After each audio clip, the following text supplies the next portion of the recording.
अमरावती जिल्ह्यातील वायगाव इथं अज्ञात व्यक्तीनं शेतकऱ्यांच्या गुरांच्या चाऱ्याला आग लावल्याची धक्कादायक घटना घडली आहे।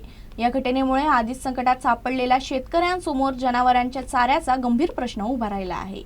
वायगाव येथील शेतकरी आशिष इंगोले यांनी आपल्या शेतात गुरांसाठी सोयाबीनचा चारा साठवून ठेवला होता। काढणी माळणी परवडत नसतानाही त्यांनी केवळ गुरांच्या चारासाठी सोयाबीन काढले होते। तसेच इतर शेतकऱ्यांकडूनही चारा देखील खरेदी केला होता। मात्र अज्ञात व्यक्तीनं हा संपूर्ण चारा पेटवून दिल्यानं मोठं नुकसान झालं आहे। या घटनेमुळे शेतकऱ्यावर सुलतानी आसमानी संकट कोसळलं असून पुढील 2 महिने तूर येईपर्यंत जनावरांना चारा कुठून आणायचा असा प्रश्न निर्माण झाला आहे। आमच्या बैलाच्या आम्ही इथं बंडी बांधत जाऊ, इथं कुटार आम्ही इकून तिकून शेण्या जमा केलं। एक तर सोयाबीन नाही झालं, त्याच्यातलं आम्ही बिगर सोयाबीन न घेता आम्ही ते कुटाराची गंजी जमा केली, त्याच्यावर ताळपत्री झाकली होती। दररोज आमच्या बैलाले ते टाकत जाऊ आम्ही। आणि आम्ही बैलाले घरी कुटार नाही आहे, मागच्या वर्षीचा चारा नाही आहे, तुरीची अवस्था असून आहे।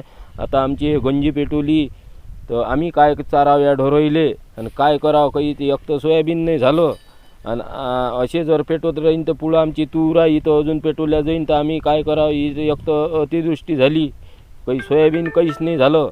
त्याच्यामुळं आमच्या अशी भीती निर्माण झाली का तुरीचं ना पुढं नुकसान करावं या पेटून देणाऱ्यानं।